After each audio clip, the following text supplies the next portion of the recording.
မြတ်ဗုဒ္ဓအားအမြတ်ဆုံးပူဇော်ခြင်းအကြောင်းတရားဒေသနာတော်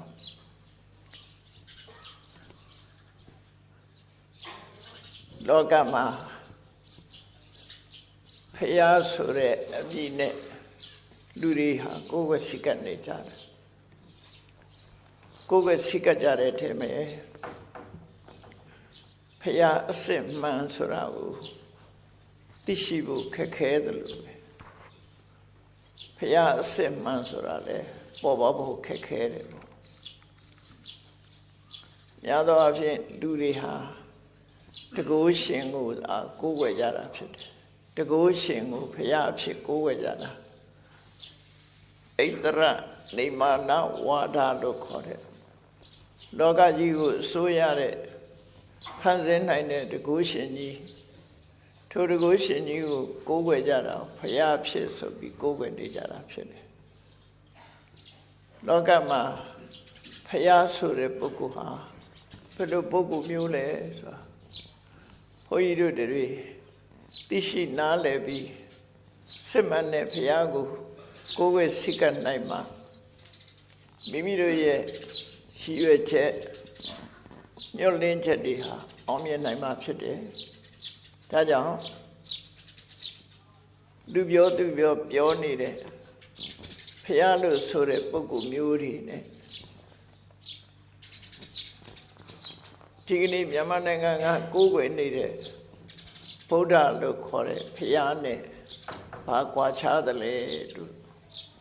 သိရှိနားလည်ကြရမှာဖြစ်တယ်။ကိုးကွယ်တယ်ဆိုတဲ့နေရာမှာဘာကိုကိုးကွယ်ကြတာလဲဆိုတာလဲသိရှိနားလည်ဖို့လိုအပ်တယ်။တချို့ကိစ္စတွေမှာအတန်အားဖြင့်တူးနေတော့လည်းပဲအနှစ်သာရအားဖြင့်ကွဲပြားခြားနားဘုန်းကြီးတို့ဗုဒ္ဓဘာသာတွေကိုးကွယ်တဲ့ဗုဒ္ဓလို့ဆိုတာလူကမွေးတဲ့လူသား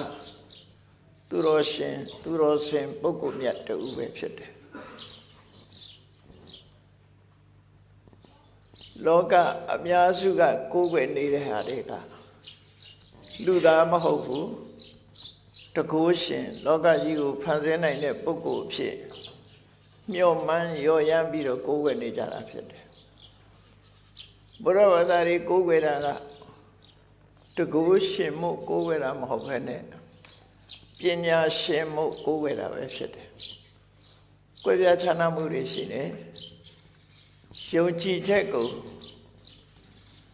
တတ္တာထိုတတ္တာကိုအင်္ဂလိပ်လိုပြန်တဲ့အခါကျတော့ faith လို့ပြန်ကြတယ် faith ဆိုတဲ့ယုံကြည်ချက်တရားဟာလည်းကွဲပြားခြားနားမှုရှိတယ်တရားဆိုတဲ့သဘောတရားကတော့တူညီတော့လဲယုံကြည်ကိုးကွယ်မှုလူတွေရဲ့ဥတည်ချက်ကွဲပြားခြားနား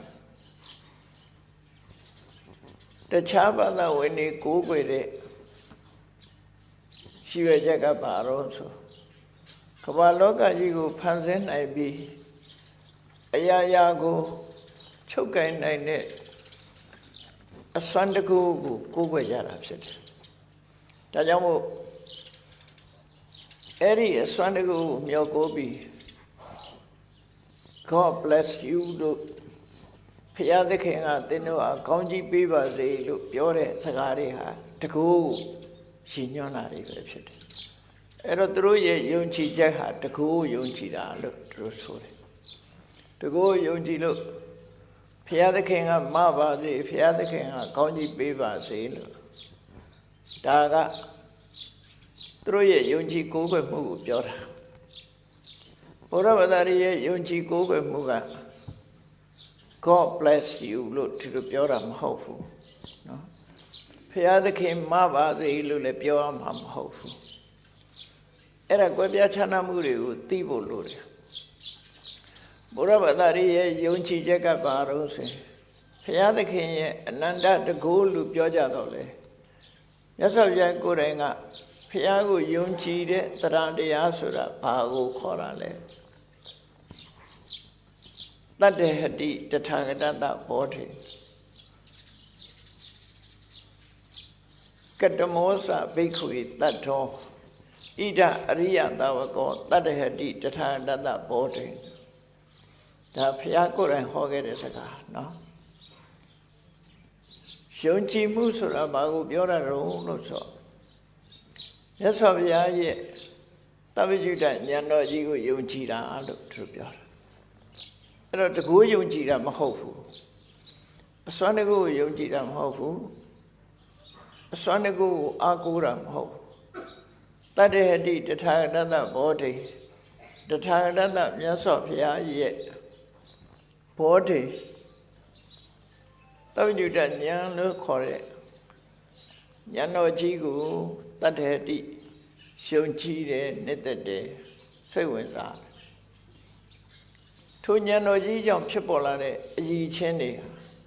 အရဟံသမ္မာသမ္ဗုဒ္ဓောဝိသသရဏတပ္ပနောဆိုတဲ့ခုံတော်၉ပါးပဲဖြစ်တယ်လောကမှာဖျားမှန်လို့ရှင်အဲ့ဒီအရည်ချင်းတွေရှိဖို့လိုတယ်လို့ဆို